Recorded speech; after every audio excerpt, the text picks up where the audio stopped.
Hi నమస్కారం. Welcome back to Eetheshi cooking. ఈరోజు నా కుకింగ్ ఛానల్లో నా రెసిపీ టమాటా బాత్ అనమాట. ఇక చాలా టేస్టీగా చాలా బాగుంటుంది, ట్రై చేయండి.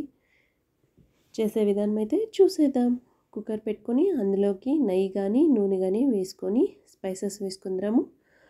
ఏలకులు, అనానస్ పువ్వు, మరాఠీ మొగ్గు, జాపత్ర, ఇంకా చెక్క, లవంగాలు అనమాట అన్నీ వేసుకొని ఆనియన్స్ వేసుకొని కలుపుకోవాలి. కరివేపాకు వేసుకోవాలి. కరివేపాకు కూడా ఇప్పుడే వేసుకొని కలుపుకొని ఒక 4 or 5 4-5 పచ్చిమిరపకాయలు అయితే వేసుకుందాము. ఎర్రగడ్డలంతా వేగిన తర్వాత మనము అల్లం తెల్లగడ్డల పేస్ట్ అయితే ఒక 1/2 స్పూన్ వేసుకుంటే సరిపోతుంది. ఇది పచ్చివాసన పోయేదాకా అల్లం తెల్లగడ్డల పేస్ట్ అయితే కలుపుకొని ఇది మళ్ళీ మనం దాంట్లోకి అయితే టమాటా ప్యూరీ, ఒక టమాటోని పెద్దగా ఉండేదైతే ఒకటి, మీడియం సైజ్ అయితే 2 టమాటోస్ని మిక్సీలో వేసుకొని కొట్టుకొని ఇలా పేస్ట్ చేసి పెట్టుకోవాలన్నమాట. దీన్ని వేసేసి టమాటో కూడా పచ్చివాసన పోయే వరకు కలుపుకోవాలా. ఇలా కలుపుకొని తర్వాత మనము దీంట్లోకి ఇప్పుడే సాల్ట్ వేసుకొని వాటర్ వేసుకొని సెట్ చేసుకునేదాం అనమాట. తర్వాత బాగోదు. కొత్తిమీర ఇప్పుడు వేసుకొని కలుపుకుందాం. కొత్తిమీర కూడా దీంట్లో ఫ్రై అయితే ఆ కొత్తిమీర ఫ్లేవర్ కూడా చాలా బాగుంటుంది. అన్నీ వేసి బాగా కలుపుకొని ఒక 1/2 స్పూన్ ధనియాల పొడి అయితే వేసుకుందాము. ఇది టేస్ట్కి అనమాట.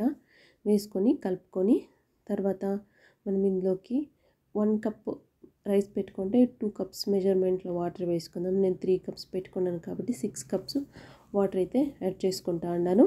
సో వేసుకొని ఇక కాస్త ఈ కుక్కర్లో ఉండే వాటర్ మరిగిన తర్వాత మనం ఇందులో ఉప్పు వేసుకొని ఉప్పు కరెక్ట్గా ఇప్పుడే సెట్ చేసుకునేదాము.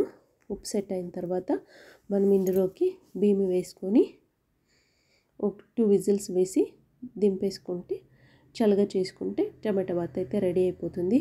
చాలా బాగుంటుంది, ట్రై చేయండి. మీకు ఈ వీడియో నచ్చినట్లయితే లైక్ చేయండి, ఇక షేర్ చేయండి, సబ్స్క్రైబ్ చేసుకోండి. ఇలా రైస్ అంతా వేసేసిన తర్వాత ఒకసారి కలిపేసి కుక్కర్ మూత అయితే పెట్టేదాము.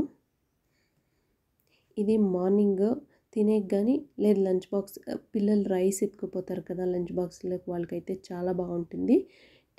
టమాటా బాత్ కొద్దిగా పెరుగు కానీ రైతా కానీ వేసి ఇచ్చేస్తే సో చాలా బాగుంటుంది అనమాట. ట్రై చేయండి. ఇక నా ఛానల్ని అయితే సబ్స్క్రైబ్ చేసుకోండి.